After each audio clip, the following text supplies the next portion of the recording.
बिस्मिल्लाहिर्रहमानिर्रहीम। अस्सलाम वालेकुम। हम पढ़ रहे हैं मुतालिया पाकिस्तान जमात नहम की किताब का बाब नंबर 2, तहरीक पाकिस्तान और पाकिस्तान का क़याम। आज इस सिलसिले में ये हमारा लेक्चर नंबर 5 है। हम इसमें सबसे पहले बात करेंगे नेहरू रिपोर्ट की।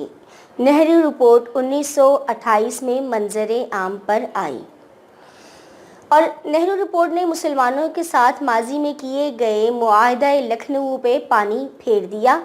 जैसा कि मैंने आपको बताया था कि मुआहदा लखनऊ हुआ जिसमें कायदे आज़म को हिंदू मुस्लिम इत्तेहाद का सफ़ीर कहा गया था और कांग्रेस और मुस्लिम लीग जो थी वो मुत्तफ़िका तौर पे जुदागाना इंतखाबात के लिए भी राज़ी हो गई थी और बहुत से और भी मुतालबात उन्होंने तस्लीम किए।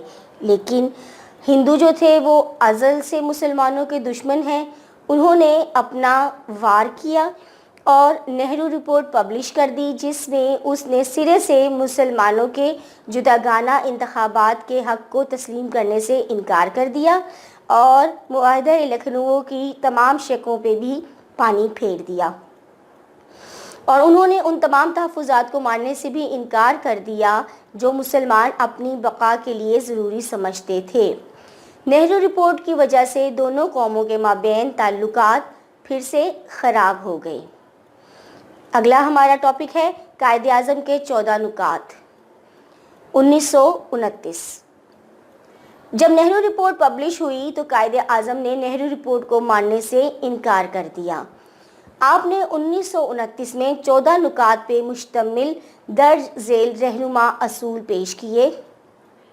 सबसे पहला पॉइंट था आइंदा आइन वफाकी तर्ज का होगा जिसमें सूबों को ज़्यादा खुद मुख्तारी दी जाएगी। नंबर 2, तमाम सूबों को एक ही असूल पर दाखिली खुद मुख्तारी दी जाएगी। नंबर 3, सूबों में अक़लियतों को मुनासिब नुमाइंदगी दी जाएगी। नंबर 4, मरकज़ी असम्बली में मुसलमान मेंबरान की तादाद 1/3 से कम ना हो। नंबर 5, जुदागाना इंतखाबात का असूल हर फ़िरके पे लागू होना चाहिए, अलबत्ता अगर कोई फ़िरका चाहे तो अपनी मर्ज़ी से मखलूत इंतखाबात का तरीका कबूल कर सकता है।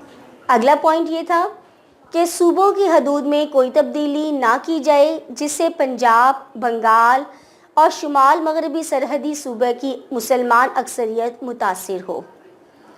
तमाम लोगों को यकसा मजहबी आज़ादी दी जाएगी।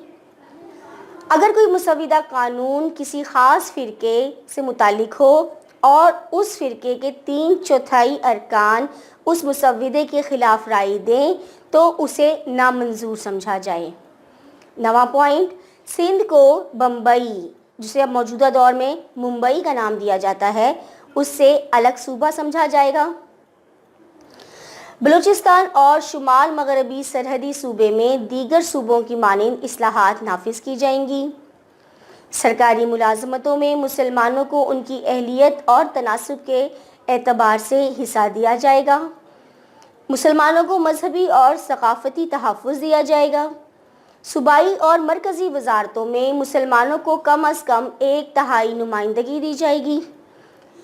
और 14वां पॉइंट था कि आइन में सूबों की मर्ज़ी के बगैर कोई तब्दीली नहीं की जाएगी।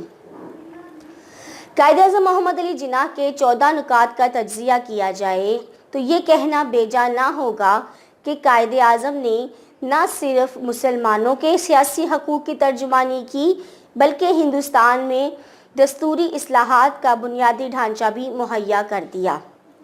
ये कायदे आज़म के जो 14 नुकात थे इन्हें तारीख़ में हमेशा रोशन हरफ से याद रखा जाएगा और लिखा जाएगा क्योंकि इन्होंने पहली मर्तबा एक तहरीरी तौर पे मुस्तनद दस्तावेज़ मुहैया की जिन्होंने मुसलमानों को एक ऐसी सिमत में अपनी राह पे जाने के लिए गामज़न कर दिया बिल आखिर जिसका नतीजा क़याम पाकिस्तान की सूरत में निकला।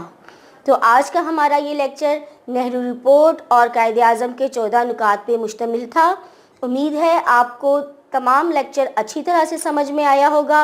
अब इंशाअल्लाह ताला अगले लेक्चर में हम सबक में आने वाले अगले उन्वानात को तफसील से बयान करेंगे। उस वक़्त तक के लिए अल्लाह हाफ़िज़।